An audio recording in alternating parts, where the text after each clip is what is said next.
Mana shu narsani hammasini o'sha nimada Mukarrama Murodova, Mirzo Kenjabek, Sholmonbek Otaboyevlar birinchi chiqqan.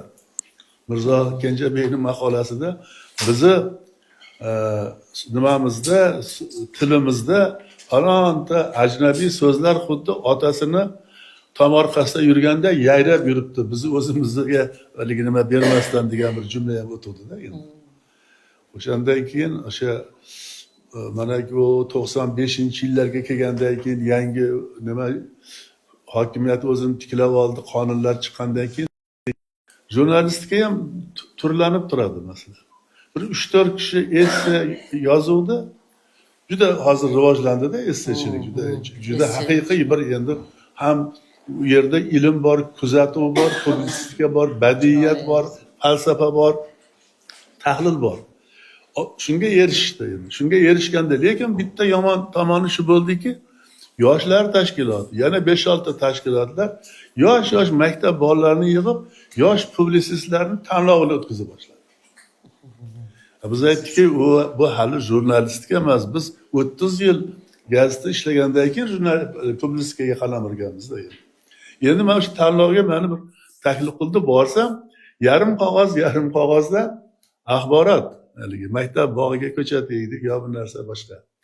Sen kim bo'lmoqchisan? Men publisist bo'lmoqchiman deydi. Endi ularni albatta o'sha shashtini qaytarib bo'lmaydi, lekin kattalar o'ylash kerakki, o'zi yosh publisistlar deyishi o'zi uncha nima emas. Haqiqiy publisist o shakllangan bo'ladi masalan. U yozib nima qilib boshqa qilib.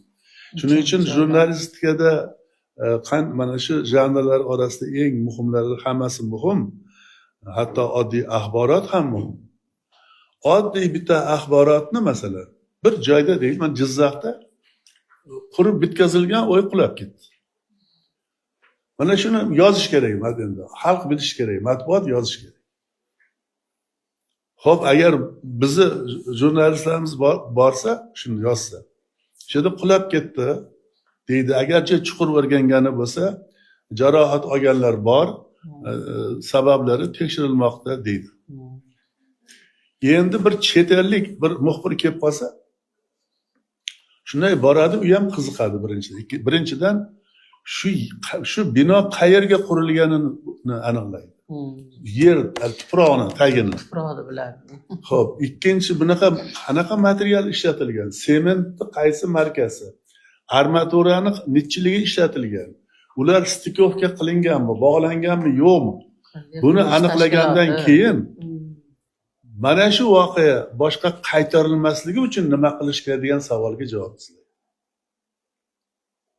Bu bittasi. Ikkinchisi, buni Karim Bahriyevda ham bor. Bu aytadiki, mana deydi, bitta tumanda kalish sexi qurilsa. Kalish, oddiy kalish. Shuni agar tuman gazetasi, shahar gazetasi yozsa, falon tumanda yangi har yili 5000 juft kalish ishlab chiqaradigan sex ishga tushdi. Buni deydi, falon nimalar ishlab tayyorladi. Tumanimizni hokimini rahbarligi ostida bu tuman rahbari hali kelib ko'rmagan ham. Ochilish marosimini keyin yozadi-da, haligi nimalarga, quruvchilarga rahmat deyildi deb axborot tugaydi shu. Endi xorijiy jurnalist kelsa o'sha yerga yana 3 ta savol qo'yadi. Birinchisi, shu sexni shu yerga qurishi hojati bormidi? Birinchi. Ikkinchisi, emas, shamollabmi shekilli. Ikkinchisi, bu kalish nima, qanaqa materialdan qurilgan? Mana shu chiroyli ayollar oldiga o'tirsang, mana shunaqa bo'ladi. Shundan chiqib ketaman. Yo'q. Keyin uzr so'rab. Xo'p, o'shani bilib aksa berdim. Keyin Hech kimga to'xtay, eshitib oling. Kechiring. Ikkinchisi, bu zavod o'sha nima chiqarayotgan oqova qayerga ketadi? Uni ta'siri qanaqa? Yana ikkinchi savolda yana o'sha kalishni kiyganingizda inson organizmiga ta'siri qanaqa bo'ladi? Mana ko'ryapsizlarmi? bitta xabar kichkina. Shuni bu tomondan yondash mumkin, ikkinchi tomondan. Xabar qilib, yangilik qilib berilishi mumkin. Endi kichkina xabarda tahlil ham bo'lishi mumkin. Mana shu ikkinchi yo'l tahlil jurnalistni publisistikaga olib keladi.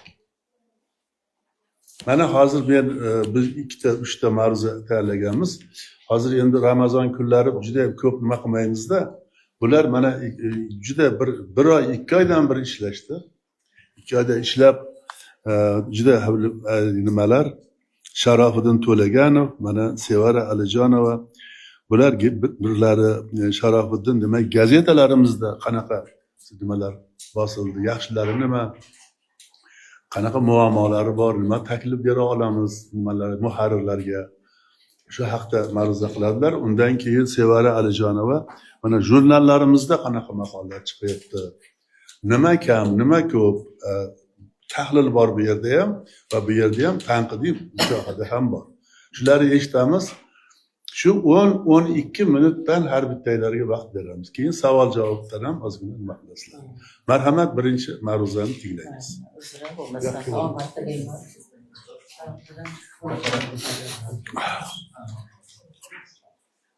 Assalomu alaykum. O'tirib nima qilavering? O'tirib bemalol o'sha darsga o'xshatib nima qilaveramiz. Katta rahmat, katta ishonch uchun Abdujon aka sizga. Endi men bu yerda talabasizlar. Ha, bilib qolganidan foydalanib bitta narsa aytmoqchiman. 7 yo 8-sinfda o'qiganman.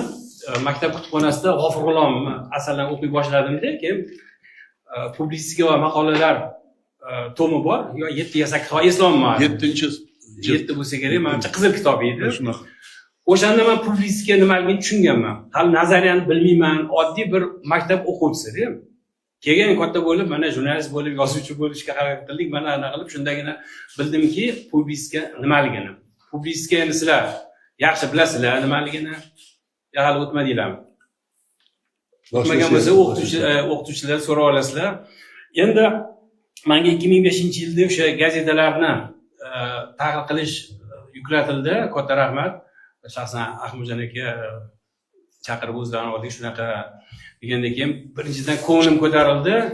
Birinchi marta menga bunaqa yuksak vazifa yuklatildi hayotimda. Oldin o'zi jurnalistman, radioda ishlayman. Lekin bu baribir katta mas'uliyat bilan tayyorgarlik ko'rdim imkon qadar. Deyarli barcha gazetalarni o'qib boraman. Asosan Xalq so'zi, Yangi O'zbekiston, Ishonch va Hurriyat, albatta 21-asr partiya gazetalaridan shularni atrofida fikr yuritishga harakat qilaman. Endi bilasizmi, men Ahmedjon aka shu oxirgi mustaqillikka erishganimizdan 35 yil o'tgan bo'lsa, yoki oxirgi 10 yildagi matbuotga baho berilganda 2025-yil eng gullagan davr deb ayta olaman. Nimaga? Chunki bu 2025-yilda ko'plab amaldorlarimiz gazetalarga maqola yozdi. Oldin ham yozgandir, balki ko'rmagandirman. Masalan, Senat raisi Tanzila Kamolova.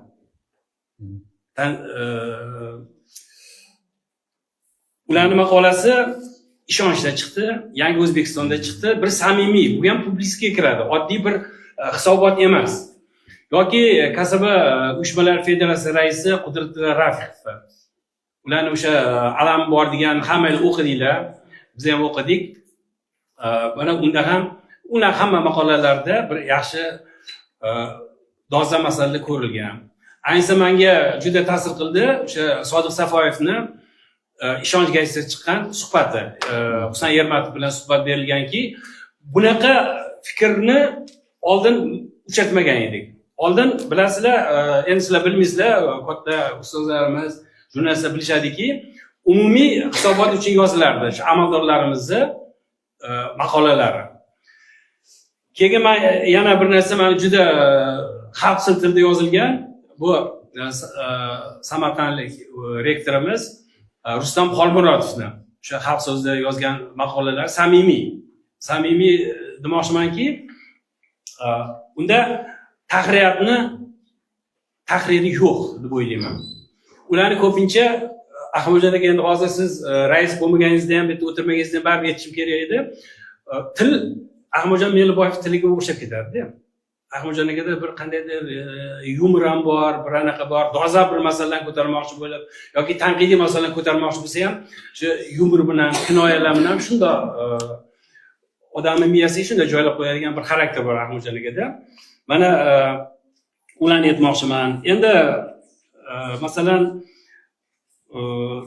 boshqa bir ko'plab aytsam bo'ladi. Yozilgan edi, men vaqt chegaralangani uchun bevosita xalq so'zidan boshlamoqchiman. Xalq so'zida o'sha ustoz O'tkir Rahmatni Uyg'onish faslining farzandlari deb nomlangan maqolasida bugungi kunda shu yangi O'zbekistonda amalga oshirilgan keng qamrovli islohotlar juda yaxshi yoritilgan. Masalan, bitta ibora bor, bitta ibora O'tkir aka O'zbekistonni uyg'onayotgan arslonga o'xshatadi. Bu ham bir o'xshatishdi. Oddiy bir maqola bo'lsa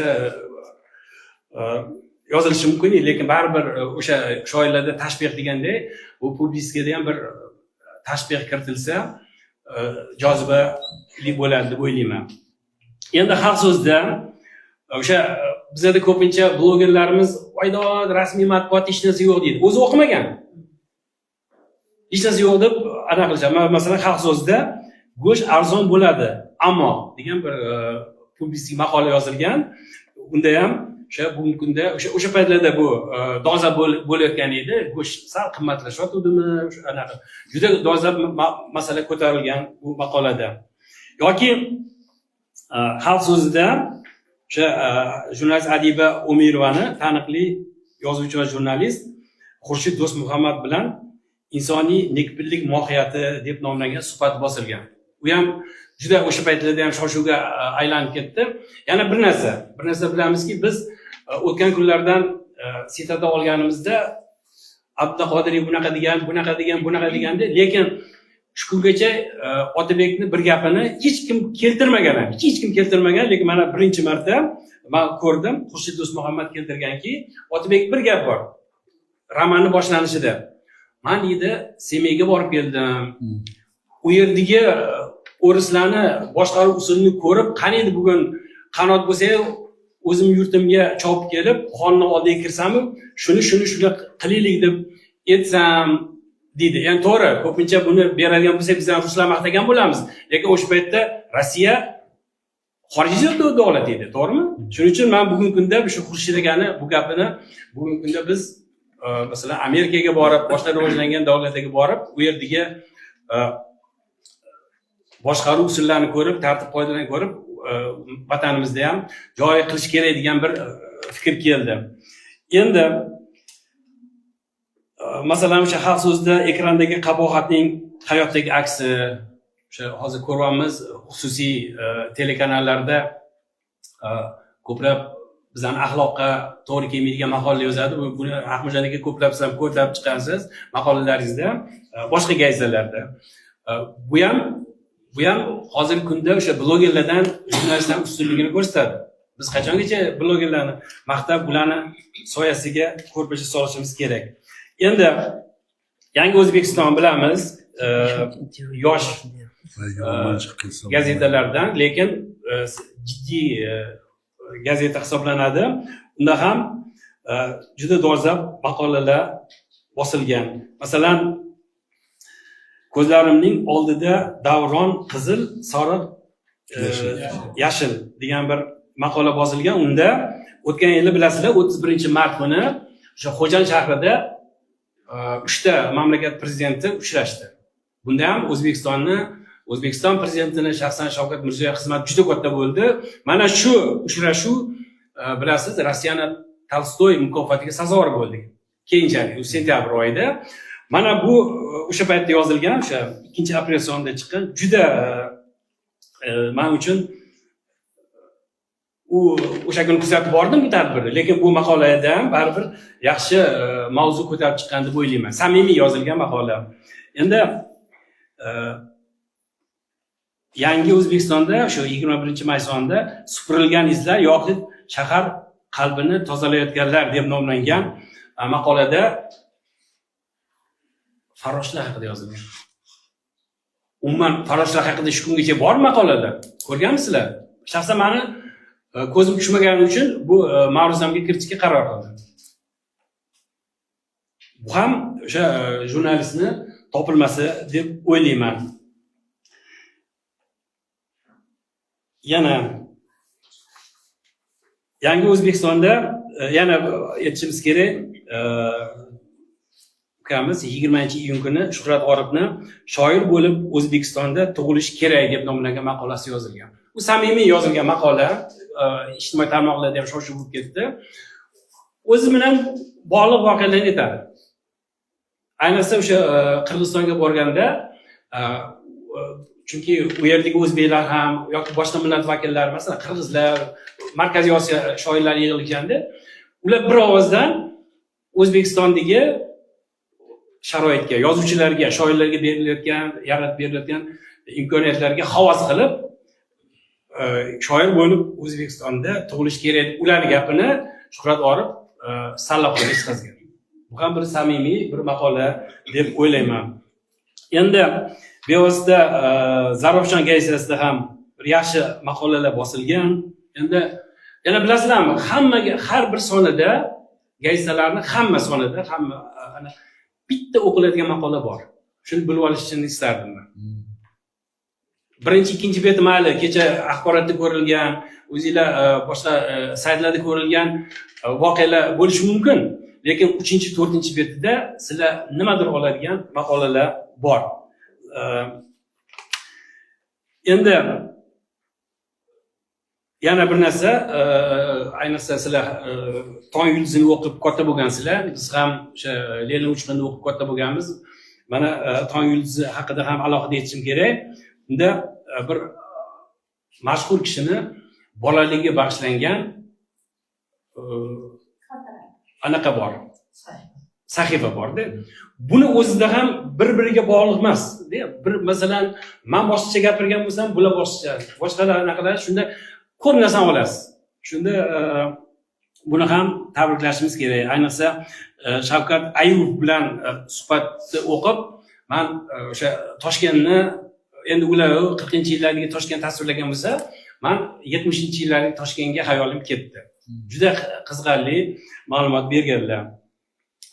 Keyin Behbudiy va jadidlar o'zbek millatining ma'rifiy uyg'onishi deb nomlangan maqolada ham jadidlar haqida juda qiziqarli maqolalar, fikrlar berilgan. Biz jadidlar bobomiz Bu ham Tong yulduzdami? Bu ham o'sha bolalarga yangi gap ekan. Deymiz-ku, lekin bu gazetada qiziqarli berilgan. Ichga kirilgan demoqchiman-da. Yana aytishim kerak, o'tgan yil 17-fevralda ko'zda yosh kelganda Qodiriy qaytmagan uy. Juda ta'sirlandim men. Kattalar ham hamma o'qibdi shuni. Ha. Mana gazeta qanday bo'lishi kerak? Ha, yaxshi bo'ldi. Uzr. Endi Ma'rifat gazetasi, endi qolgan gazetada bitta maqola bor desam, Ma'rifat gazetasida 3 ta maqola bor, o'qiydigan. Haftada bir marta chiqadi bu gazeta ham. Lekin juda men qo'rqib ketaman. Shu O'zbekiston gazetasimi deyman. Ma'rifatni o'qib, men bu O'zbekistonda chiqyaptimi bu gazeta deb qo'yaman-da, chunki tanqid qilishadi. Hamma tanqid bor, masalan o'sha. Yana ham bu gazeta lotinda chiqib, kattalar o'qimaydi. Bu masala lekin shoshib ketadi. Juda baquvvat gaplar bor. Ko'p anaqa yozam. Ayniqsa o'sha ijtimoiy tarmoqda mashhur professor bor, G'aybulla Boboyor bilan o'zbek tili tarixi qanchalik yoritilgan degan maqolasida ham juda toza masala ko'tarilgan. Endi boya aytdik, o'sha Ishonch gazetasi, kasb uyushmasining organi. Bu yerda o'sha hammangiz o'qigansizlar. O'sha alamim bor, o'sha Qudratilla Rafiqov maqolasi. Juda haqiqatan bu kitob, bu maqola chet elda ham tarjima qilindi, inglizcha, Amerikada ham. Chunki juda yaxshi o'sha sivilizatsiya markazi haqida yozilgan aslida, qurilayotgan. Lekin umuman O'zbekiston tarixi haqida juda yaxshi maqolalar berilgan. Yana Jahongir Naxanovning ishonch doktrinasi degan nom maqolasida ham yangi O'zbekistonni tashqi siyosat ochib berilgan. Men o'qib maza qildim ochig'i. Juda kuchli maqola, juda kuchli maqola. Siyosiy sharh. Juda ochiq yozilganda. Chunki avvallari ham oxirgi mustaqillik 25 yilda ham maqola yozilgan, lekin gazeta tilida yozilgani uchun oddiy odam tushunmaydi-da buni. Lekin men bu maqolalarda oddiy odamlar tushunadigan tilda yozilgan. Endi tan beramizmi, tan bermaymizmi?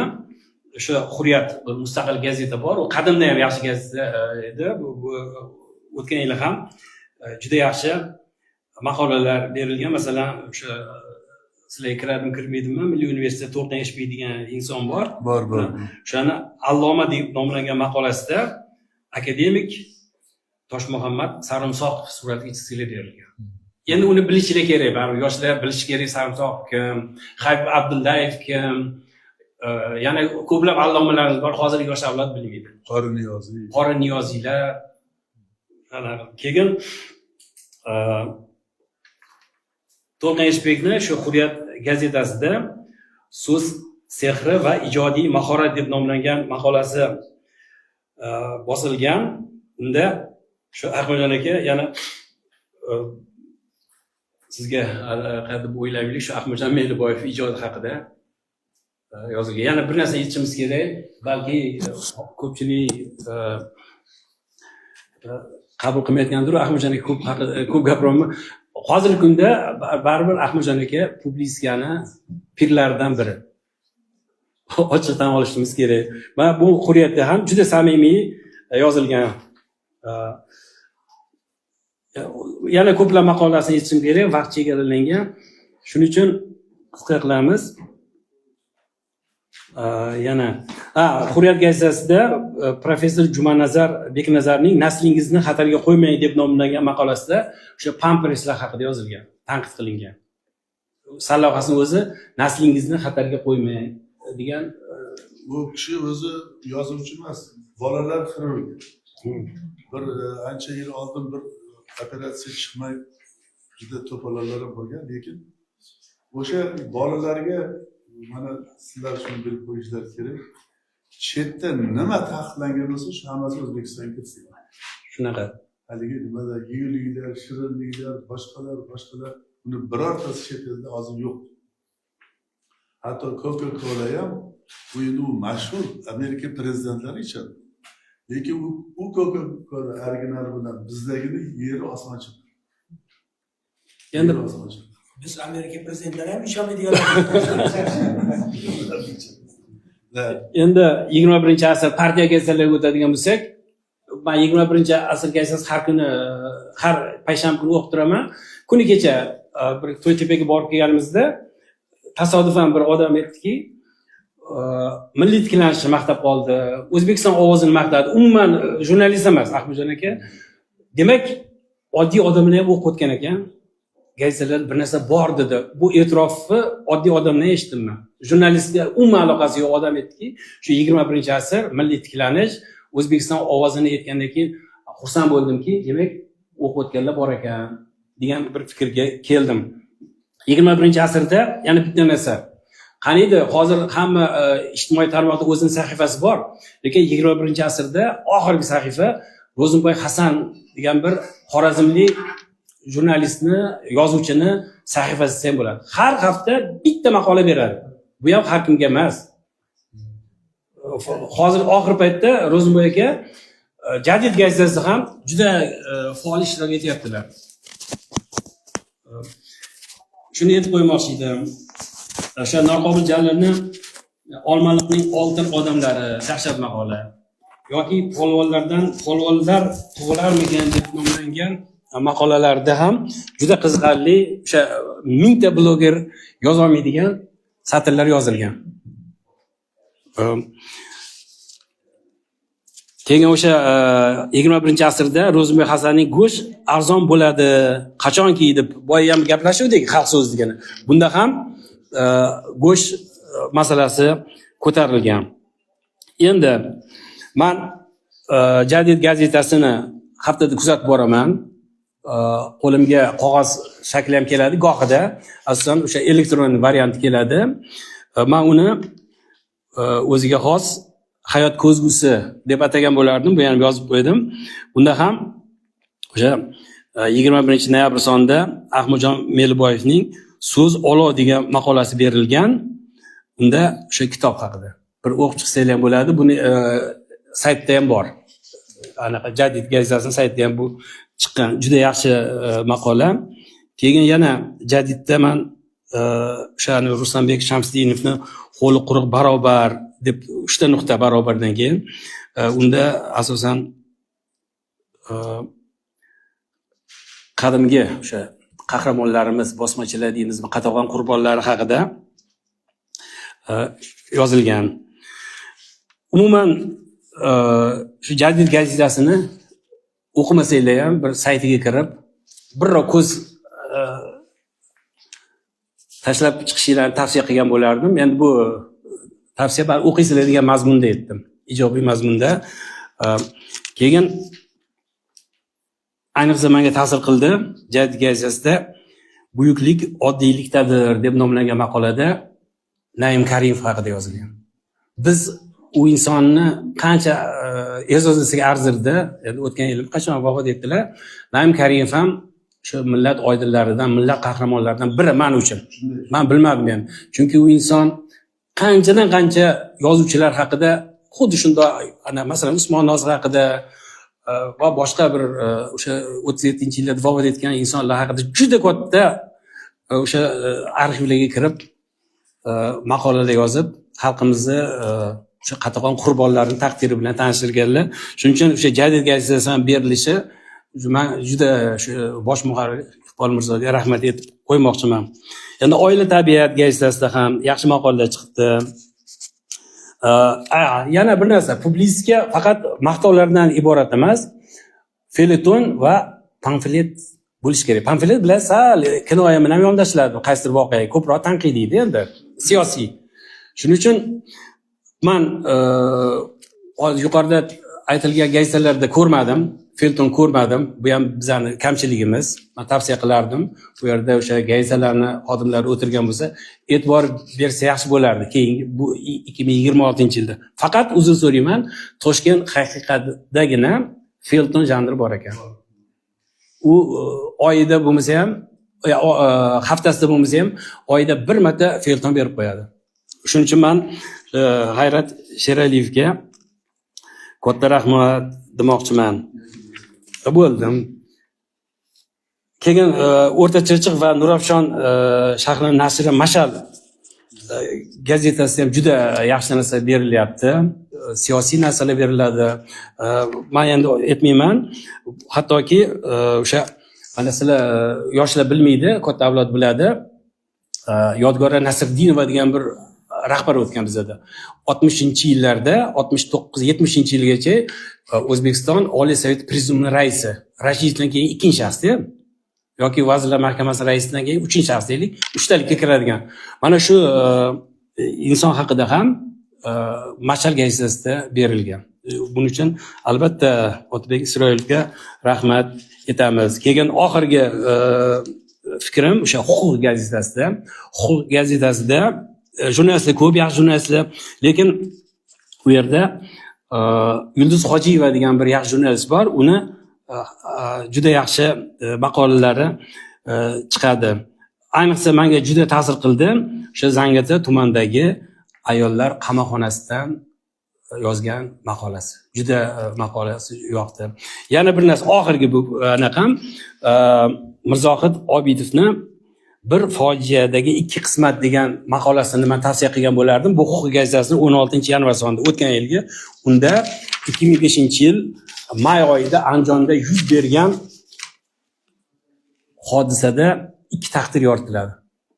Haqiqatan o'sha bir prokurorning terrorchilar tomonidan o'ldirilishi juda menga ta'sir qildi.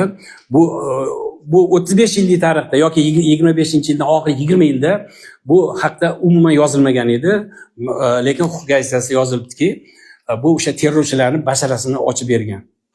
Shunaqa qilib. Shuning uchun o'zi sal ko'p gapirgan bo'lsam, uzr so'rayman. Katta rahmat e'tiboringiz uchun.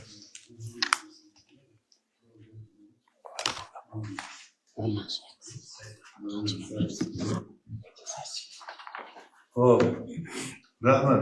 Endi bunday buni siz Sharofiddin buni variantini, gazeta variantini tayyorlaysiz. Hurriyatda bir sahifa qilib, undan ham nima qilib bersak, qolganlar ham eshitadi. Hop, endi ikkinchi nimaga o'tamiz? Endi mana shu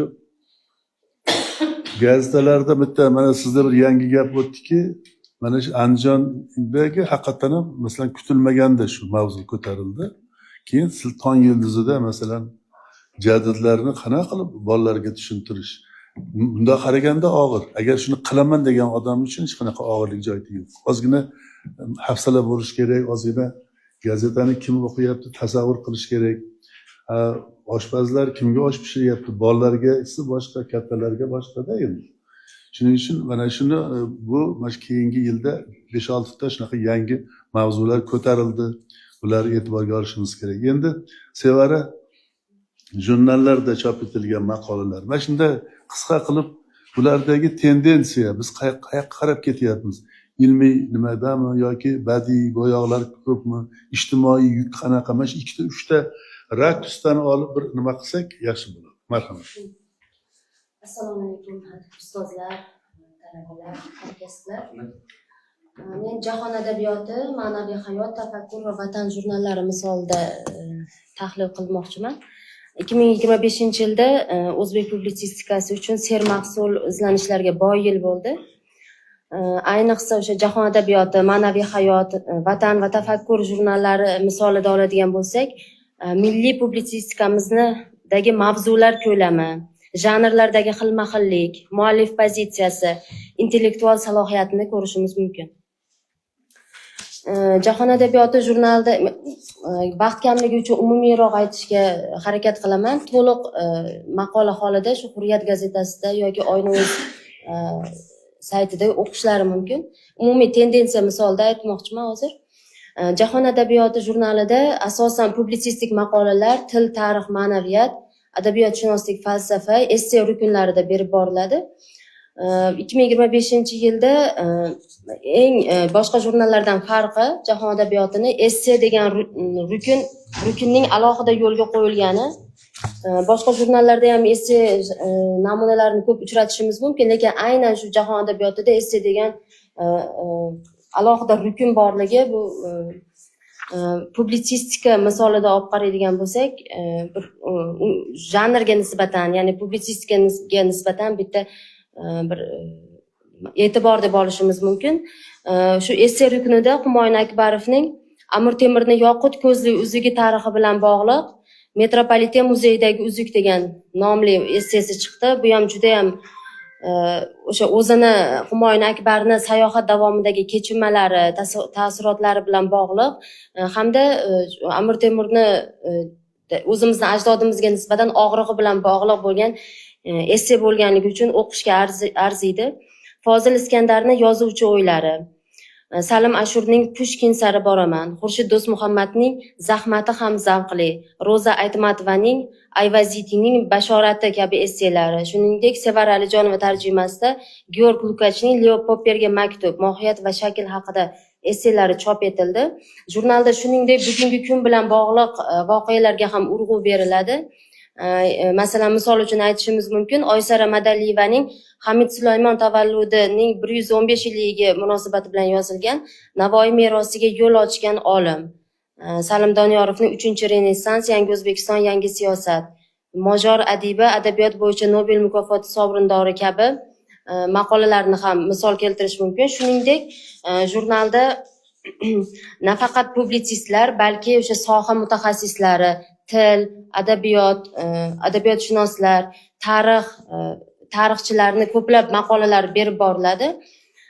Bunga misol sifatida Karim Bahriy tarjimasida ozarbayjonlik olim Alibek Husaynzodaning Turklar kimdir va kimlardan iboratdir maqolasi juda ham chuqur yoritilgani bilan, o'zbek tilida chop etilgani bilan bitta hodisa bo'ldi deb aytish mumkin. Shuningdek, Narzullo Jo'rayevning Abu Ali ibn Sinoning inson va hayot falsafasi yoritilgan Qalb javhar, ruh yog'du maqolasini ham misol keltirish mumkin. Shuningdek, Viktor Almasov Tursunalini akvarel san'at ustasi Ilhom Osmon san'ati haqidagi Ranglar ovozi, Zabarjat Bobojonovaning publitsist Iqbol Qushayeva publitsistikasi tahliliga oid Talqin san'ati tafakkur bezagi, Ahmadjon Meliboyevning Yo'l bo'lsin dunyo, Rahmonovning o'zbek tili fidoyilari, Abdulla Ulug'ovning Turkistonning ayonchli ahvoli, Rahmon Qo'chqorning Mumkin emas qarshi turmasdan, Ibrohim Haqqulning Ishq va komillik jazbasi kabi har bittasi o'qishga arzirli zalvorli maqolalari chop etildi. Boshqa Ma'naviy hayot jurnalini oladigan bo'lsak, bunda ma'naviy madaniy mavzulardagi maqolalar ko'pligi bilan ajralib turadi. Masalan, jahon adabiyoti bilan solishtirganda bunda shu adabiyot, tarix bilan bog'liq bo'lsa, bunda ko'proq shu ma'naviyat bilan bog'liq maqola, esse, ocherklar chop etilgan. Ayniqsa Bobolar izidan ruknida Abdusattor Jumanazarning Qoratosh Dehli hodisasi maqolasi shu Olamgir saroyida nufuzli xodim bo'lgan, keyin o'sha tariqat yo'lini tanlagan orif zot Mirzo Joni Jononning hayot va ilm yo'li haqidagi chuqur, keng, tadqiqiy xarakterdagi ma'lumotlar bilan boyitilgan maqolasini olish mumkin. Yoki filologiya fanlari doktori Suvon Melining Navoiy va Cho'lpon, ko'k, yer konsepti maqolasi. O'sha Navoiy va Cho'lpon asarlarida yer va ko'k tushunchalarining oddiy qo'llovdagidan boshqacharoq, maxsus ma'no anglatishlarini tahlil qiladi. Yoki Anvar Boboyevning Arosatdagi farosat essesi, Bayram Alining Sopol qushlar va SMSlar singari mutolaa va tafakkur qilishga arziydigan maqolalari ham o'quvchilar hukmiga havola etilgan. Shuningdek, bunda alohida e'tiborimni tortgani otalar va qizlar ruknida berilgan Amir Temir va qizi Gulnor opa haqidagi oddiylardan oddiyroq, Abduvali Qutbiddinning qizlari bilan suhbat uyushtirilgan O'zga olam odami, Said Ahmadning qizi Nodir opa bilan suhbatlari, ya'ni ertaklar olamida yashadim maqolalari shu kolumnist Guljahon Namozova tomonidan berilgan juda ham o'qishli, samimiy va odamni bir tafakkurga chorlaydigan suhbatlar berilgan. Shu nisbatan yoshroq Vatan jurnalini oladigan bo'lsak, buni boshqa jurnallardan farqi ko'proq xorijlik olimlarga, tadqiqotchilarga o'rin bergani bilan ajralib turadi va juda ham yosh bo'lishiga qaramasdan, hali tashkil topganiga ko'p vaqt bo'lmasdan turib, jamoatchilik e'tiborini torta oldi deb ayta olamiz. Bunga misol sifatida jurnalning masalan 2-sonida Vosil Qobulov, ya'ni sun'iy intellekt ustida ishlagan olim. Biz hozir masalan sun'iy intellekt endi urfga kirayotgan bir paytda bu o'tgan asrda sun'iy intellekt haqida bosh qotirgan, o'sha bo'yicha ishlagan akademik Vosil Qobulov haqidagi Algoritm ilmi darg'asi nomli ocherkini olish mumkin. Karim Bahriyev qalamiga mansub Mustaqillik odami essesi yoki tarix fanlari doktori professor Adhamjon Ashirevning O'zbekchilik milliy iftixormi yoki taraqqiyotga to'siq deb nomlangan. Eldor Asanovning Rus tilining ta'siri o'zbek tilining madaniy zaxirasimi yoki kolonial xotira.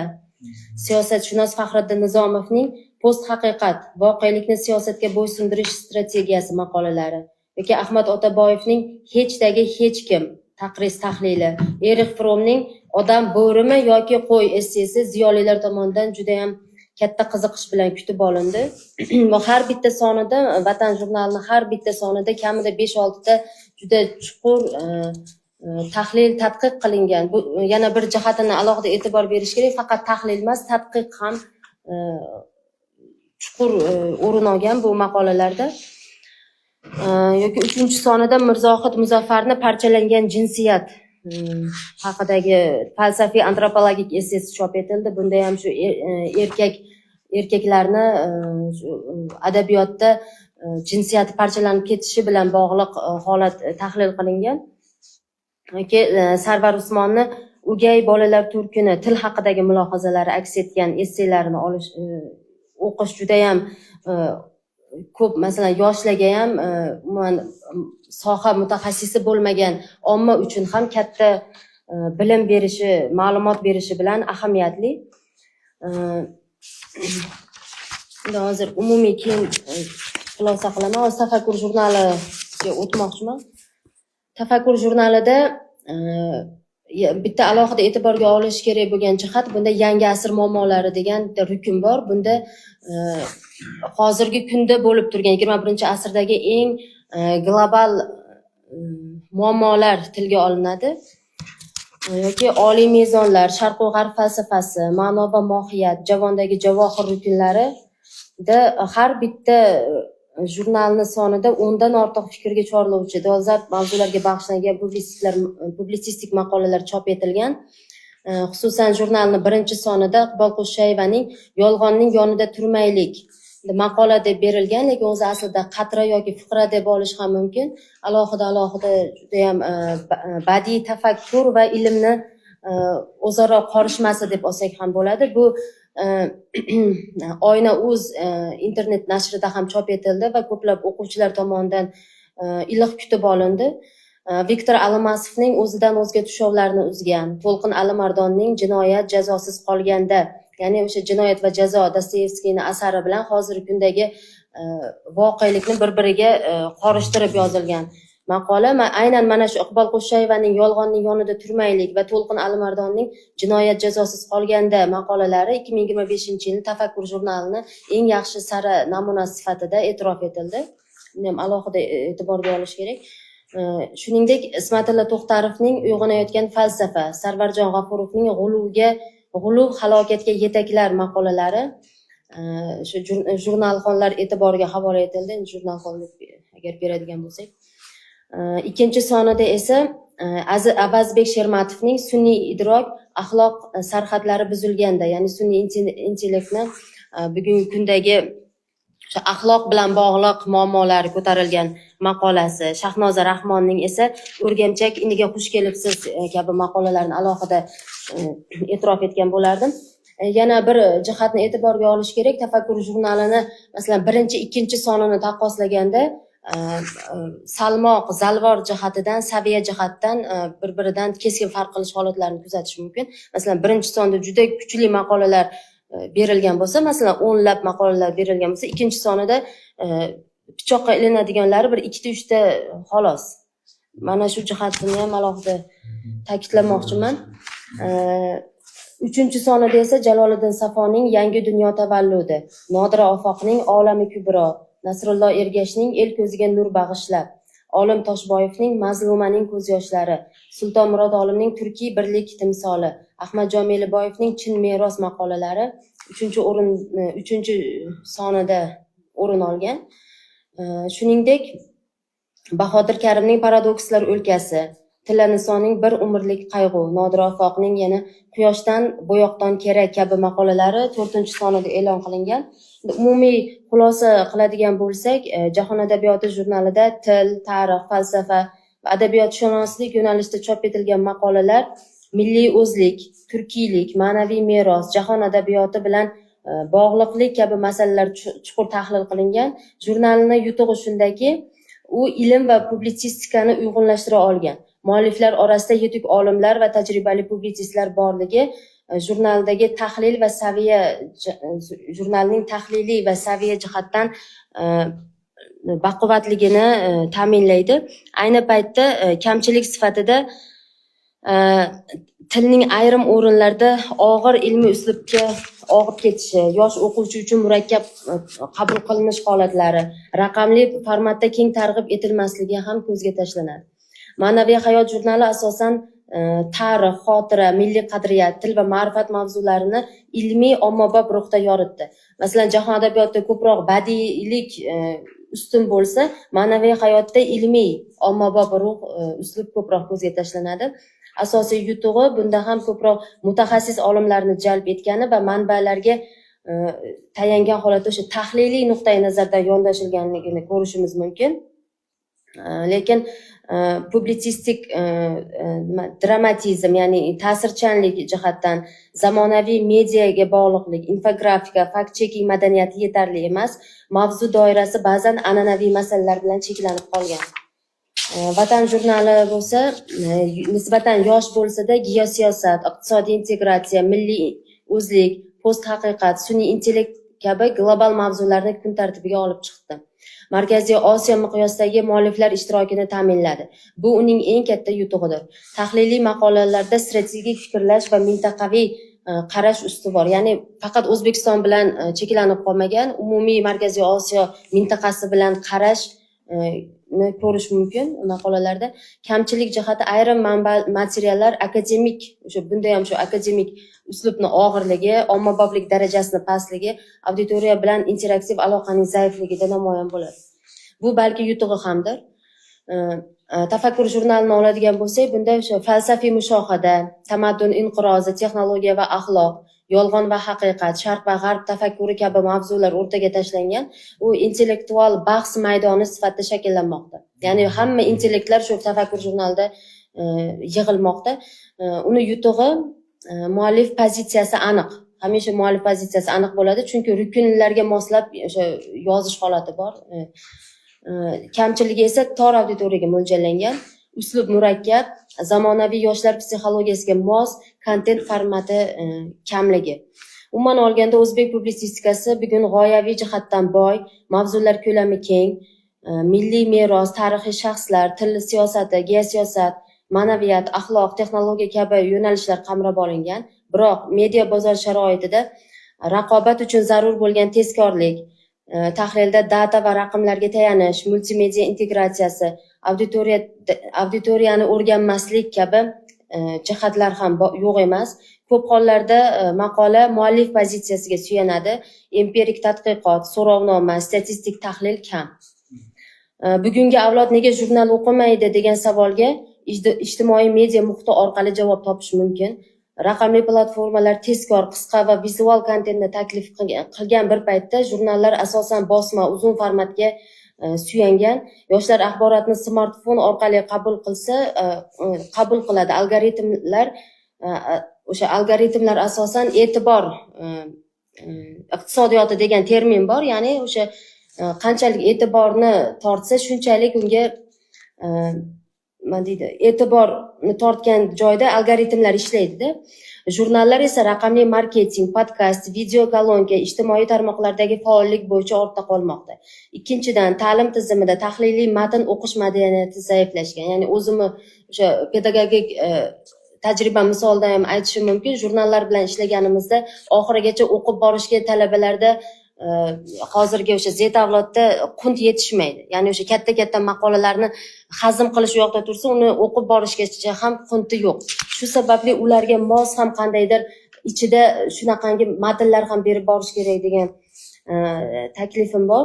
Uchinchidan, jurnal kontenti ko'proq akademik va ziyoli qatlamga mo'ljallangan, ommaviy o'quvchi ehtiyojlari yetarlicha o'rganilmagan. Umuman o'zbek jurnallarining New York Times, The New Yorker kabi nashrlardan farqi avvalo media modelida.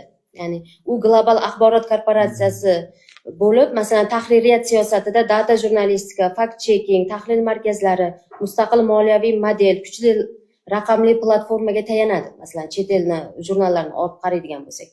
O'zbek jurnallarida esa bozor cheklangan, davlat yoki an'anaviy obuna tizimiga suyanadi. Reklama va raqamli monetizatsiya mexanizmlari rivojlanmagan. Shuningdek, u yerda tahririy standartlar, tahlilda dalil va raqam ustuvor. Bizda esa ko'proq estetik, mulohazaviy uslub hukmronlik qiladi. Asosiy auditoriyani oliy ta'lim muassasalari o'qituvchilari, tadqiqotchilar, magistrant va talabalar, davlat xizmatchilari, ijodkorlar va ziyoli qatlam tashkil qiladi. Ularning yosh tarkibi asosan o'rta va katta avlod vakillari. Yoshlar ulushi nisbatan past. Bu esa kelajak auditoriyasini shakllantirish zaruratini ko'rsatadi. Xulosa qilib aytganda, 2025-yil tahlili shuni ko'rsatadiki, milliy publitsistika mazmun jihatdan yetuklashgan, ammo shakl va tarqatish mexanizmlarida yangilanishga muhtoj. Agar jurnallar zamonaviy media muhitiga moslashsa, yosh auditoriya bilan muloqotni kuchaytirsa va tahlilda ilmiy asos hamda raqamli texnologiyalarni keng qo'llasa, o'zbek publitsistikasi nafaqat milliy, balki mintaqaviy miqyosda ham ta'sirchan intellektual kuchga aylanishi mumkin. Mana juda chuqur ta'lim bo'ldi, juda ham chuqur. Endi biz haligi muallimlarni hozirgida qo'yibdi, endi begi chaqirib hamon to'ldirgan bilan foydasi yo'q. Bu shunaqaki, mana shu yerda hozir 3-4ta professionallar o'tiribdi hozir. Mana talabalar bilan. Bu ijodiy dars bo'lyapti-da hozir endi mana masalan. Mana shu hamma tanqidlar ham hammasi to'g'ri. Zamon bilan yurish kerak.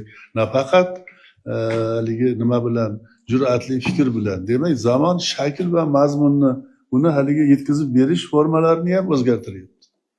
Mana bitta rus guruhda 2 yil oldin bir gazetani berib, mana shuni o'qib kelasizlar desam, bir a'lochi qiz olib ketib, bir haftadan keyin olib kelib, birinchi betda 3 qatorli bitta informatsiya bor ekan, shuni o'qib ketdi. Bir haftaning ichida. Shuni tushuntirib bersam, o'shani tushuntirib bera olmaydi. O'qidim deydi. Главное, men o'qidim deydi. Men bilan tortishyapti. Shunaqa paytlar ham bo'ladi. Endi mana biz nimada mana shu 3 ta yo'nalishni oldik. Endi haligi elektron versiyalarga bu gal to'xtamadik, chunki juda uzoq bo'lib ketadi. Mana shu bor gaplar gapirishimiz kerak. Mana konkret tahlil, fikrlar. Mana hozir 2-3 ta yangi gap aytildi-da hozir. 2 ta ma'ruzada ekan. Mana shuni o'zi odamga bir xulosa beradi. Endi mana bu o'sha Qudratulla Rafiqning o'sha kitobi, Shavkat Mirziyoyevning yo'li taxminan hozir bir 8 ta tilga tarjima bo'ldi hozir. Shu kitob. Mana bu yerda biz olib kelgan qirg'iz tiliga tarjima. Mana biroz hissa qo'shganman shunga, shuni o'sha yerda o'qishyapti. Rossiyada o'qishyapti, ingliz tilida, xitoy tilida chiqdi. Endi buni eng qizig'i u oldingi haligi 70-yillardagi kitoblar emas bu kitoblar. U adabiyot bilan, falsafa bilan, real hayot bilan haligi shunday moslashgan. Buni haligi nimasi yo'q. Men hozir bitta maqolani o'zimga yozib oldim. Hozir esim kelib qoldi. Yolg'on yozadigan oltin qalamdan ko'cha tozalagich supurgi yaxshi. Maqol bor. Bu endi publisistikada pafos qilish, go'sht bor, yog' bor, hamma yoq yaxshi yashasin deb qichqirish bu publistika emas, gazeta emas, hech narsa emas. Millat qachon rivojlanadi? O'ziga nisbatan, qilayotgan ishiga nisbatan, ishonchiga nisbatan tanqidiy ko'z bilan qaray olsin. Tanqidiy ko'z bilan. Bir nimalar bor. Haligi o'zbekchilikda bir mehmon chaqirasizda, juda chiroyli qilib osh damlaysiz, boshqa qilasizda, hali mehmonlar ketyapti, maza qildik desa aytadiki, "Ya, endi boshqa bir kelasizlar, uncha o'xshamay qoldi" deydi. U o'xshamay qolgan emas u. Hammasi joyida-ku, lekin bundan ham yaxshi bo'lishi mumkin edi, sizlar bundan ham yaxshi qilsak bo'lardi degan bir xalqona niyatda bu endi. Shuning uchun mana nima bo'ldi 25-yilda uyushmamizda mana juda ko'p tanlovlar o'tkazilib, mana Erpo'lat, Baxt, Munavvara Usmonova bir kuni degan kitobim men endi muharrirlik ham qilganman. Mana Azim Ro'ziyevning loyihalanayotgan osmon, kirlanayotgan zamin. Dahshat endi bu.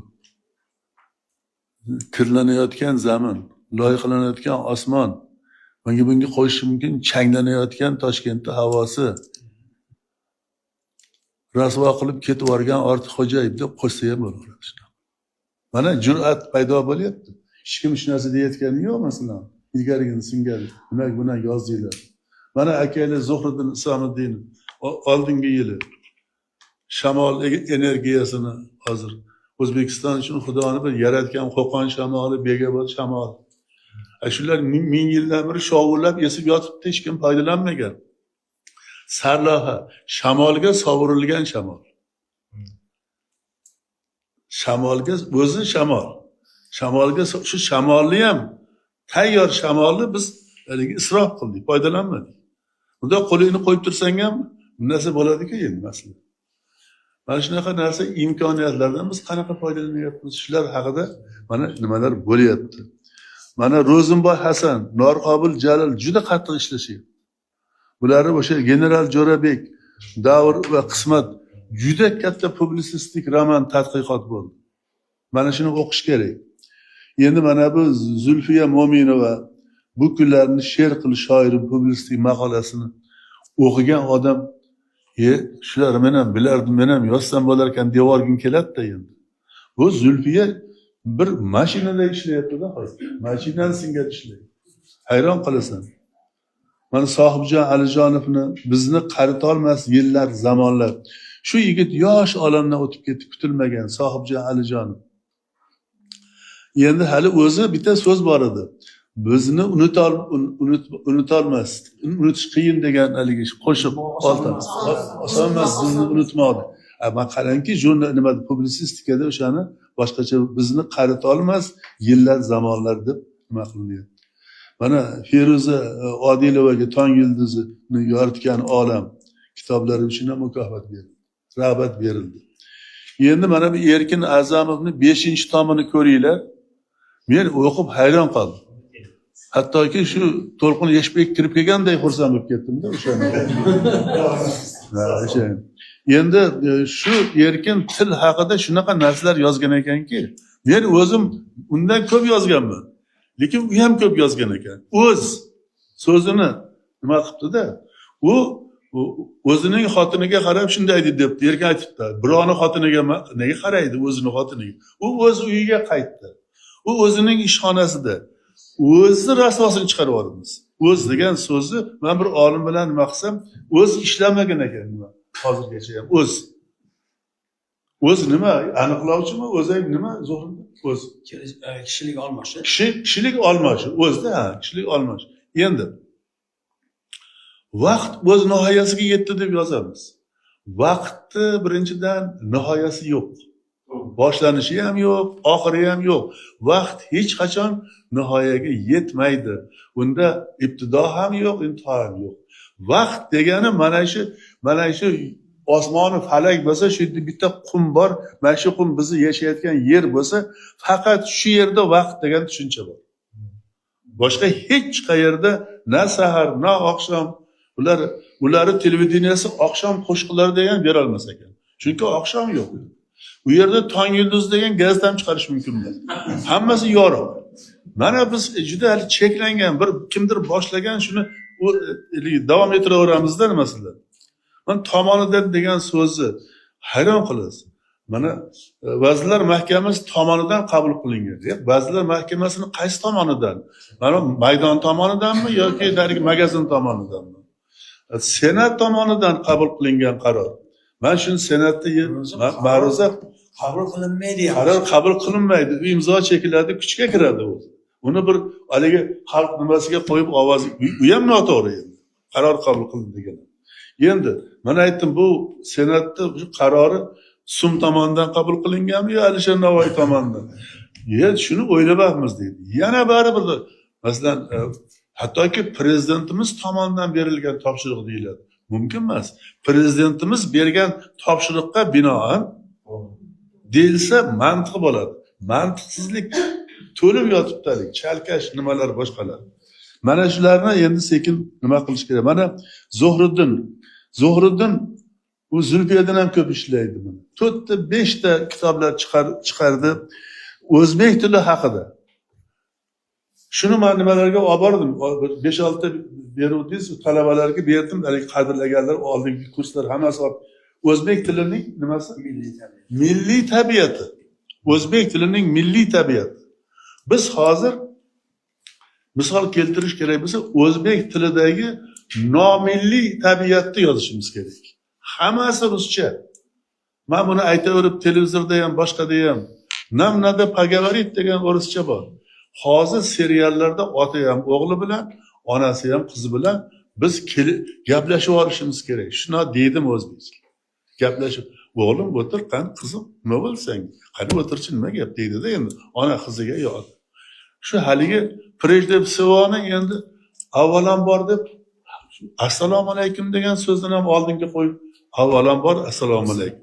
Keyin aytaman, xo'p, undan keyinchi deyman. To'xtab qoladi. Endi bu gaplar juda ko'p. Mana shu haqda hatto bilim o'zi Zohriddin ko'plik bilan birlikka nihoyat e'tibor berdi. O'zi bilim ko'plik-ku o'zi. Bilimlar uyi deyiladi. Fanlar akademiyasi. Fanlar akademiyalar ya'ni noto'g'ri-da shu. hammasi noto'g'ri. Larni %90 lar deganni biz noto'g'ri ishlatamiz. Qaratqich bilan tushum kelishigini-ku qo'yavering, hamma uni chalkashiga ko'nikib bo'ldik endi masalan. Lekin larda haligi axborotlar degani xabarlar deganida 4-3 marta takrorlanadi o'zida. 2 marta haligi ko'plik orttirish nimasi, ot nima qo'shilganda. Shular nima qilingan? Endi mana bu Zuhriddin bir maqola yozibdi. Urgutga borib bir do'ppi bir chopon degan. Men o'qib g'alati bo'lib qoldimda, Urgutga borib, Urgutda endi do'ppisi, choponi mashhur-da bu hamma yoqqa brend. Lekin bu Zuhriddin bitta chopon olmoqchi bo'lib, shu paxtadan qilingan sun'iy qo'shilmagan bitta chopon yo'q ekan bozorda. Bitta chopon yo'q ekan. Hammasi haligi sintetik. Uni kiyib bo'lmaydi u. Sintefon ichi. Sintini ichiga ham haliginaqa Do'ppisi ham shu. do'ppisi ham shu ekan. Yo tavba. Nahotki biz shuncha yil milliy nima tuyg'u deb boshqa deb shu bozori bor ekan shuni yozgan. Joniki kecha ro'molcha sovg'a qilishdi. Olib qarasam, rosa paxtaga o'xshaydi. 100% Sintetika. Hozir kiygan mayga sintetika. Paxtaga o'xshab turaveradi. Hamma yo'q shunaqa. Shunday ekan. Endi mana bu o'sha Zulfiyani aytdik mana. Endi mana ota o'g'li ham qiynab tashlaydi odamni. U bilan gaplashish qiyin. Janjalsiz ketmaydi har safar. Lekin o'sha jonli so'z degan nimasida endi to'g'ri shunaqalar kirib ketganki, uni bilan bahs qilish mumkin.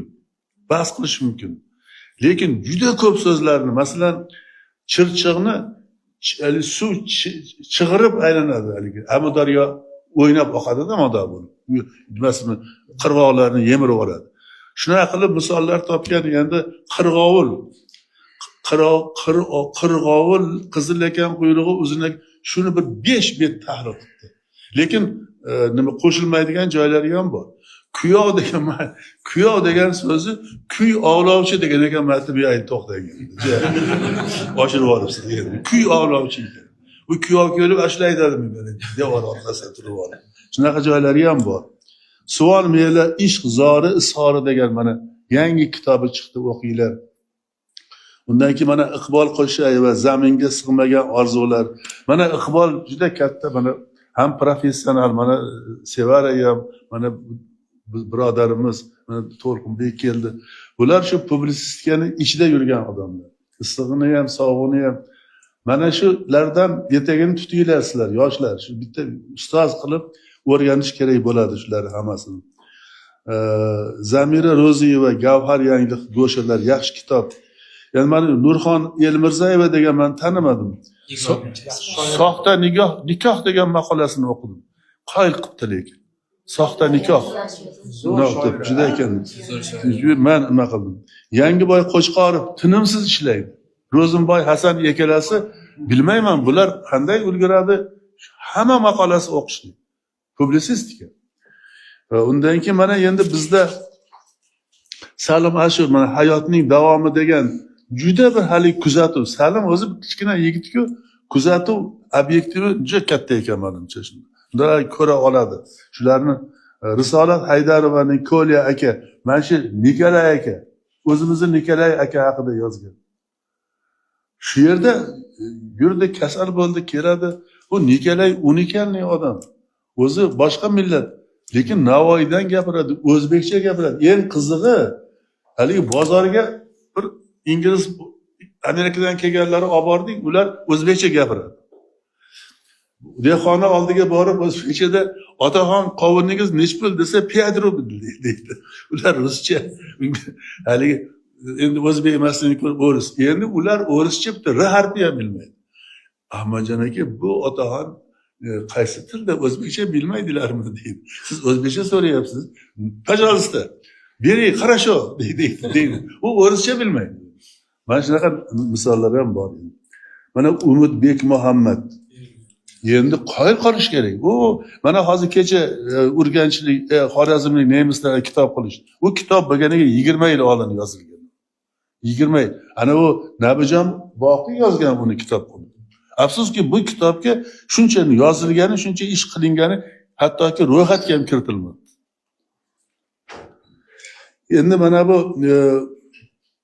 kamchiliklar, yana shu kamchilikdan oldin mana nimada Sevara judayam hammamizga tegishli gaplarni aytdi. Bizda siyosiy publisistika juda kam.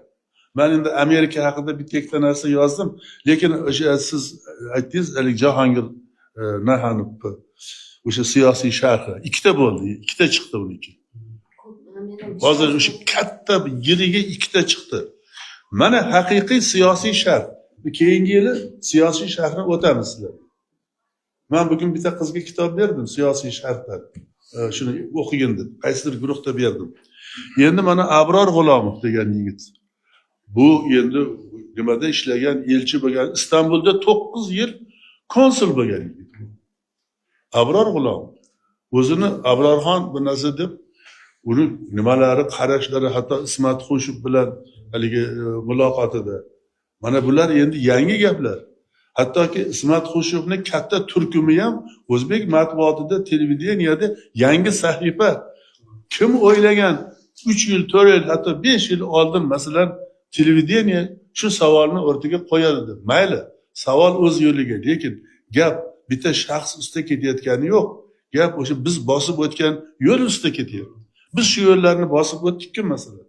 Bosib o'tdik. Biz muharrir sifatida o'sha nima uchun kalta yeganmiz? Nima uchun bizni haligi nima qilishganlari hozir aytsang kulib qotib qoladi ham. Mumkin emas. Qashsho degan so'zni ishlatganimiz uchun ham nima gap eshitganmiz. O'zbekistonda qashsho yo'q. Nima kam xarjli oilalar ta'minlangan. ta'minlangan deb turibdi. Mana endi hozir berilyapti. Lekin bitta narsa bor, psixologiya bor bitta. Inson shunaqaki, yo'l qancha kengaysa, harakat sekinlashadi. Fizikani qonuni. Mana shu yerdan hozir mana shu tor yerdan mana shuni 1 metr qilib bizni yugurtirsa, bir-birimizga tegmasdan yurish uchun harakat qilamiz. Bunday qilib, keng yo'ldan yugur desa, hamma lallayib ketaveradi. Yugursa ham, yugurmasa ham. Biz bugun prezident matbuotda jurnalistlar biz meni nima yozinglar deganda biz yoza olmayapmiz nimagadir. Yana o'sha qo'rquv bor. Men o'sha cho'zmalamon o'qidim shekilli nimani. Cho'zmalamon unda jiddiy o'qilsa juda ko'p odamni nimasini qilganman. Yoki achchiq tutun 2 yil oldin 2 ta 3 ta vazirni patayiga qurchishdi. Lekin eng qizig'i birontasi ham menga e'tiroz qilmadi. Chunki gap shundaki, mana Muhammadjon Obidov katta jurnalist, publisist bunaga bordik, sizlar uchrashuv qilganda bitta gap aytdiki, men dedi, tanqidiy maqola yozganda dedi, bitta o'rtachadan balandroq, bitta eng zo'r 2 ta faktni qo'ltig'imda qisib yuraman. Uni qo'ymayman. Qachon sudga berib, meni to'polonlar bo'lgandan keyin o'shani shunday qo'yganimda hammasi qulaydi dedi. Himoyasi ham, boshqasi ham. Mana shu publisistikada ham o'sha bosh nima bo'lishi kerak, haligi mavzu. Faqatgina endi pafosni qilib uni falon shuna debdi emas, debdi-ku, lekin ba'zi publisistlar demay turib ham sekin yo'l bilan ham katta gap aytyapti-ku.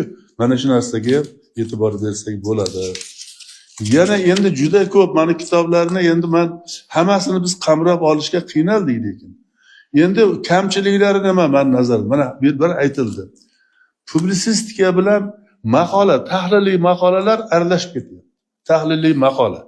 Tahliliy maqola janr sifatida bu boshqa narsa. Publisistika boshqa narsa. Hali aytdimki, yoshlar yig'ib olib, yosh publisistlar maktabi, hozir ham bor ekan shunaqa maktablar hozir. Yosh publisistlar hali ular gazetada bitta xabari ham chiqmagan. Endi mana bu televideniyada mana juda ko'payib ketdi. Gapiring degani yana nima? Yana shu gap bilan bor, ha? Agar degan, minbar degan yaxshi hammasi. Lekin mana Sevara aytdiki, nimaga moslashtirish? Nimaga? Bu yerda reyting, televideniya o'zini reytingiga moslashtirib, yengillashtiryapti. Darab bir narsani gapirib tursangiz, endi bitta konsert qo'shiq eshitamiz deb qo'shib qo'yaveradi. Siz bu nimani gapirib turuvdik? Kim nima deb kuyinayotganda, Qudus Azamov zo'r siyosiy ko'rsatib bo'lsa, bir mahal xuddi imom domla kelsalar peshin bo'lib qolibdi deganda, Reklamani vaqti ekan deydi.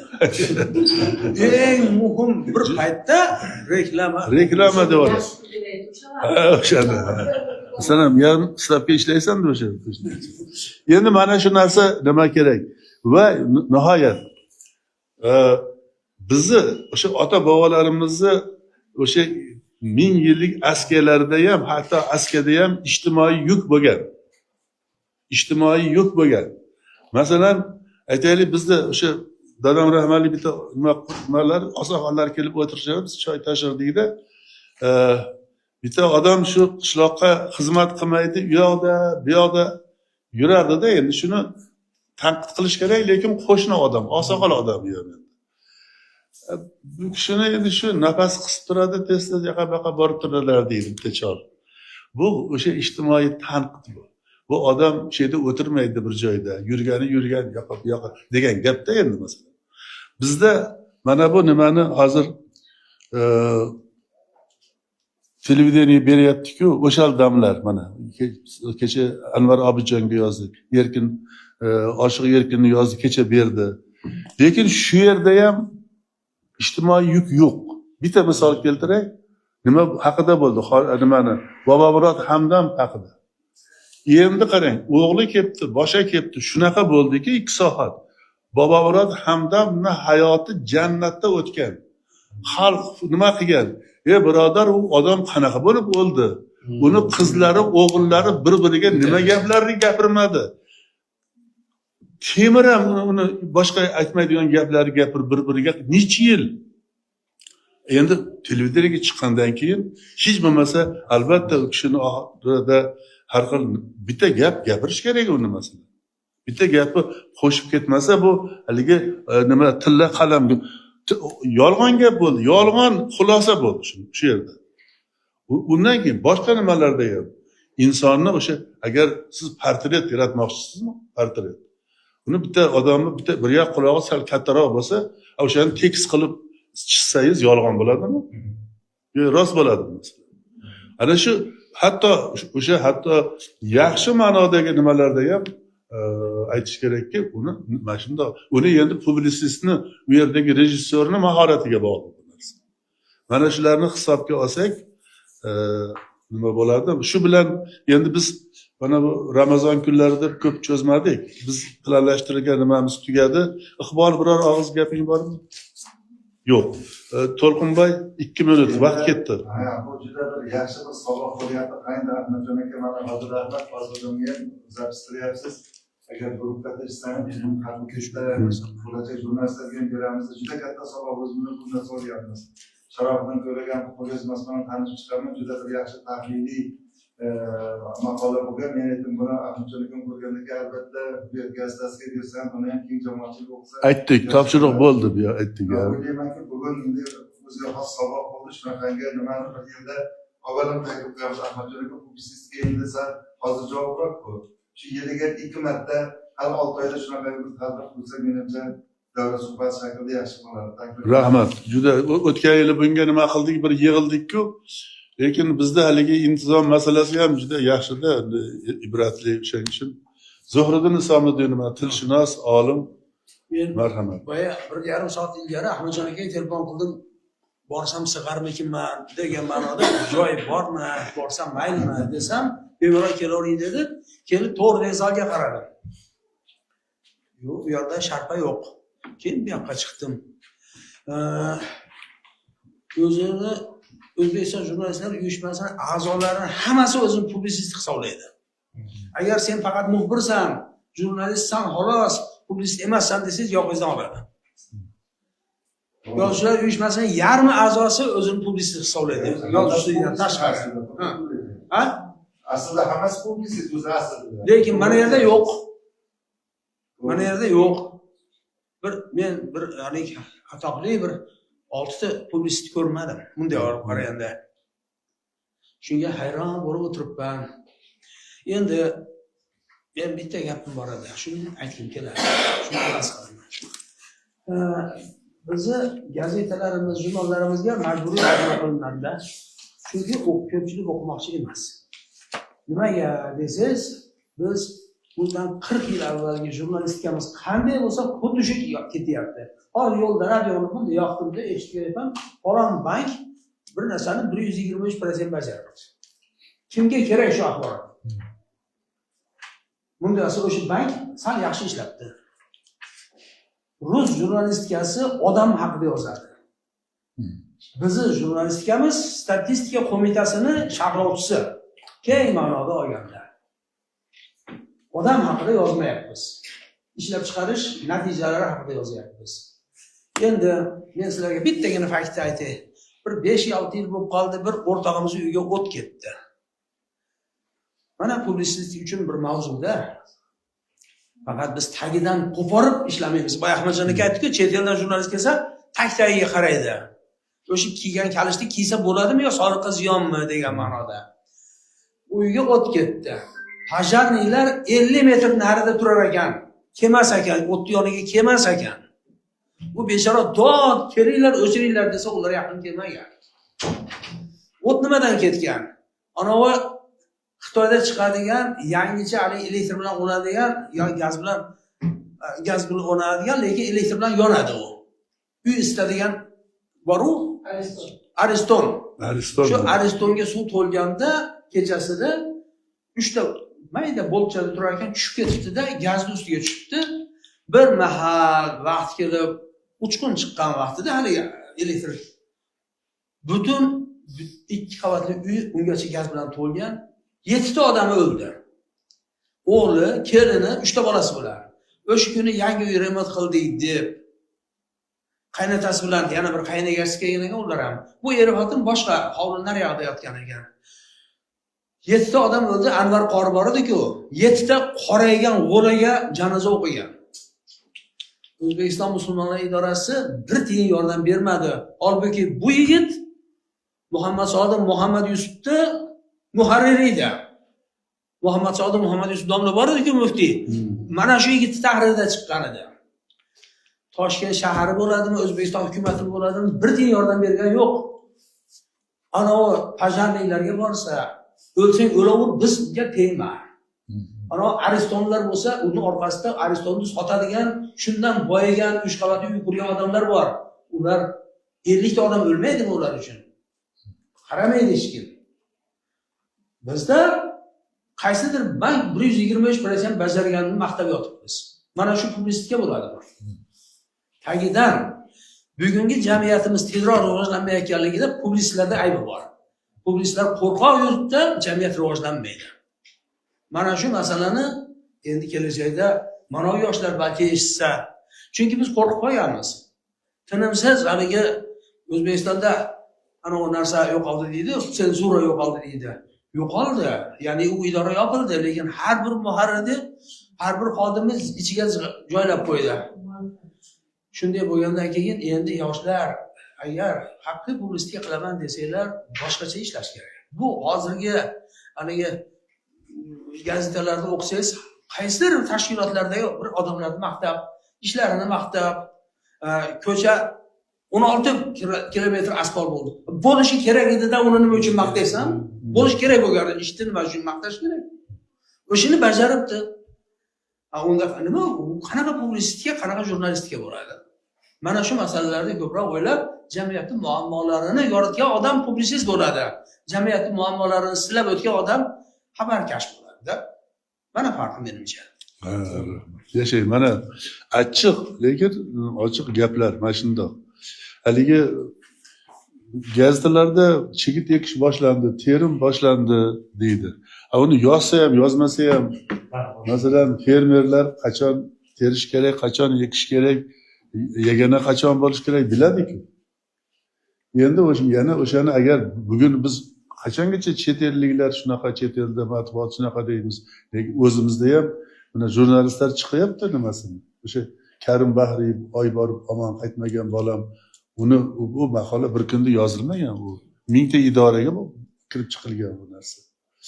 O'shan singari mana biz o'sha jurnalistikamizda axborot yozganda ham, axborotni ham haligi bir nimasida shu falon yerda bir narsa qiziqarli uchrashuv, kecha bitta gazetada qiziqarli uchrashuv degan maqola chiqdi. o'qisam shu bitta chala shoir borib ikkita she'r o'qib beribdi, keyin qizlar chiqib haligi she'r o'qibdi. Endi shu gazetaga yozadigan narsa emasda masalan. O'sha shoiri she'rida nima haqida ekan u she'r? Qanaqa satrlari bor ekan masalan? Qiziqarli joyi yo'q. Yo'q. O'shanga mana biz shunga kuyib pishamizki, mana bular hozir yo'q deb hisoblaylik, bitta guruhda majbur 3 oydan bir gazeta olib kiraman har kun 50 tadan. Qaydan olaman uni bilasizlar endi shuni. Bittadan bo'lib berib o'qiyman. Bitta qiz o'rnidan turib, siz bizni gazeta o'qishga majbur qilyapsiz deydi. Biz jurnalist bo'lmaymiz, biz axborot xizmatlariga rahbar bo'lamiz deydi. Mana kelajak bizni nima qanaqa kadrlar kutyapti matbuotda. Lekin o'sha shunga qaramasdan mana To'lqin ham shunga To'lqinboy e'tibor qiladi, biz bularni shu qo'lini keltirishga harakat qilamiz. Qo'lini keltirishga. Shu qo'li masalan nima yoz klavishda ham, boshqada ham men nimaga borib Marg'ilonga borganda yosh qizlar gilam to'qiyapti ekan. Men shuni yoniga o'tirib hayron bo'lib qoldim-da. Bular sun'iy odam emasmi dedim. Qizlar ikkita oyoq tinimsiz ishlayapti. Qo'l mana shundoq. 4 ta demak panja. 4 tadan panja 20 ta panja ishlayapti va tizzasi bilan ham men o'qib turibdi, gilam to'qiyapti. Bitta gilamni 3 ta qiz 3 oyda to'qir ekan. $50,000 ekan uning narxi. Turklar o'zi xomashyoni olib kelib beribdi, arablar bular to'qib berar ekan. Yosh qiz shuni o'rganyapti. Pianino chalganda ham oyoqda ham bo'ladi, undan ham murakkab Mozartni nimasini chalish juda ham qiyin. Beethovenni nimasini ijro qilish pianinoda. Lekin mana shu o'zbek qizlar shuni o'rganib, demak biz ham mayli pianino chalmaylik, boshqa qilmaylik. Shu jurnalistikada qalam tebratishi, nimani yozish kerak, nimani yozmaslik kerak. Lekin shuni aytamanki, birinchi odam hech qachon biz majlisda o'tirganlari hammamiz bir kunda mohir jurnalist bo'lib qolmaganmiz. 20 ta 30 ta maqolamiz qaytganda bitta axborotimiz chiqsa biz qahramon bo'lganmiz. Shuning uchun yozish kerak. Men o'zimni baligi nimada To'lqin biladi, haligi eng yaxshi pedagog degan To'lqinboy ham olgan, men ham birinchi o'rin olganman. Shunda bitta yosh yigit vazirlikda ishlayotgan. Menga savol berdi. Siz deydi pedagogika bo'yicha Amerika, Angliya, Fransiya, Yaponiyadagi qaysi maktablarni tajribasidan foydalanasiz deb qoldi. Men to'g'risi ular bittasini ham bilmayman. Men aytdim, "Yo'q, men ularni hozircha bittasidan ham foydalanmayman." Nima qanaqa dars? Meni o'zimni pedagogik tajribalarim bor. Kerak bo'lsa kelib ular o'rgansin dedi. Ayting dedi, 7 tasini sanab ber. Bittasini aytaman. Bash qizlar o'tiribdi hozir. Mana bugun biz nimani yo'qotyapmiz? Yozuvni yo'qotyapmiz. Iqbol, men o'zimni yozgan xatimdan o'zim kulyapman. Qanaqa edi zo'r edi men nima pochirkim. Yozmagandan keyin chiqib ketar ekan qo'l. O'zim mana yozyapman. Yozuv yana bu ketishda yana 20 yildan keyin mana qo'lda yozuv yo'q bo'lsa millat xarob bo'ladi. Mana misol shu yerda o'tiribmiz. Qachon mana shu yerda o'tirganlar birortasi qo'limizda qalamni ruchka olib onajon yoki do'stim deb qachon oxirgi marta bitta narsa yozganmiz? Yozmaganmiz, hammasi nimaga o'tdi. Men majbur qilaman. Bir-birlariga maktub yozinglar desa, darab ikkita dugona bir-biriga haligi man deydi. Yo'q. Birinchi nomer 39-ga yozadi. Ikkinchi raqam 38 ga deb mana shunaqa tashlaymanda, shu 4-kursda shunaqa bo'ptiki, bir yigit bilan bir qiz dahshatli ravishda urushib janjal qilgan ekan nimada. Shular to'g'ri kelib qoldi. Ikkalasini ham yozganini o'qib berdim. Sen bo'lmaysan, odam emassan deb yozdi. Shunaqa. Bunaqa qilish kerak. Ikkinchisi, biz hech qachon men shu yerda o'tiribmanmi, to'g'ri joyda o'tiribmanmi, to'g'ri gapni gapiryapmanmi, to'g'ri yo'ldamanmi degan bizda unaqa yo'q. Tahlil yo'q bizda. Bizniki yaxshi, men zo'r gapiraman, boshqalariki. Shuning uchun men doskaga o'zimni xarakterimdagi 5 ta nuqsonni yozdiraman. Yoz deyman, yozadi. Ko'rdingiz mana. Mana shuni haqiqatan men shunaqa odamman deyman. 10 tanka kelsa ham baho qo'ymaydigan nimaman shunaqa. Qani endi deydi sizlar 5 tadan xarakterimdagi 5 ta qism. Shuni yozdiraman. Bilasizlarmi? Sekin-sekin ochilib, oxiri keyin uni o'qiganda men kim yozganini nima qilmaymiz, oshkor qilmaymiz. O'qiyveramiz. Bolalar aytdiki, biz 4-kursda bir-birimizni bugun taniyapmiz deydi. Bugun bir-birimizni ko'ryapmiz. Shu gaplar agar shu bizni guruhdan chiqqan bo'lsa, bitta qiz hatto zo'r ig'vogarman deb yozgan ekan. Zo'r ig'vogar, yolg'onchiman deb.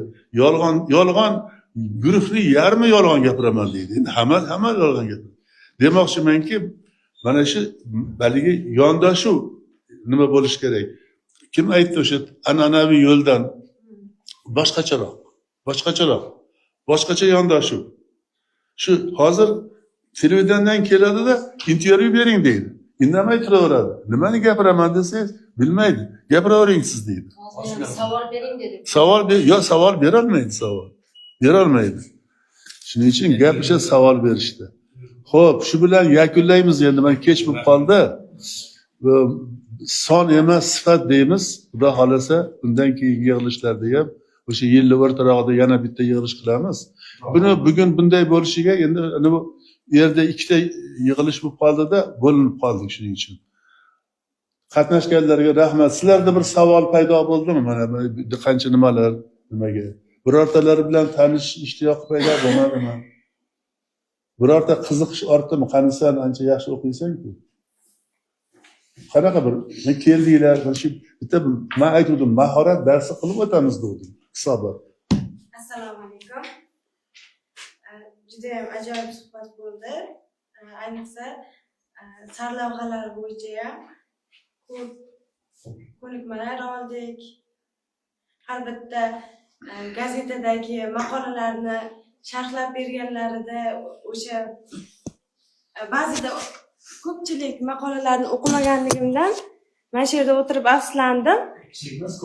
Juda ko'p gazetaga bo'lgan e'tiborimiz juda ham susayib ketganligini tan olib aytishim kerak.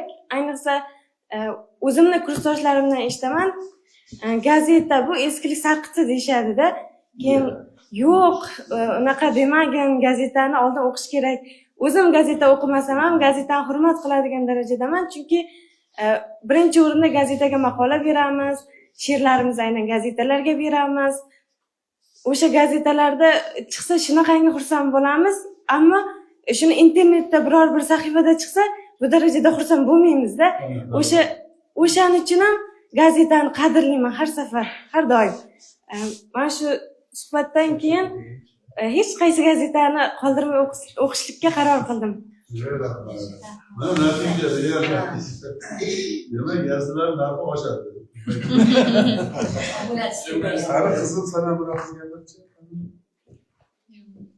Gapiga qo'shilaman deganim. Marhamat, mana qizimga. Juda yaxshi, juda darslarda faol bo'lasiz. Hamma fikri, hamma nimalari juda ham ajoyib ustozlarimizni, ayniqsa ustozimiz fikrlari juda ham ajoyib. Chunki masalan ustozlarimiz hammasi o'zlarini fikrlarini, o'zlarini gazetaga bo'lgan nimalarni tahlil qilib chiqishdi. Lekin bu yerda ko'proq o'sha tanqid yetishmay turgandi. Bu ustozimiz ham yaxshi gapirishdi-da, lekin bu Zahraddin ustoz lekin juda ham ochib berdi tanqid qilib. O'sha publisist deganda hozir aytyapsiz, yoritib berish kerak deb, lekin o'sha tepadan keladigan o'sha zarbalar jurnalistga, publisistga ko'pchilik o'sha narsadan qo'rqadi-da, keyin chekinishni boshlaydi-da. O'shaning uchun ham menimcha deb o'ylayman, chekinishi ko'proq bo'ladi deb o'ylayman-da ustoz. Jurnalistlarda. Bo'lmasa boshqa fikrlar bo'lmasa, hammadan qolgan nimalar, e'tirozlar, tanqidlar bo'lib Sağ olun, yalama olaydı.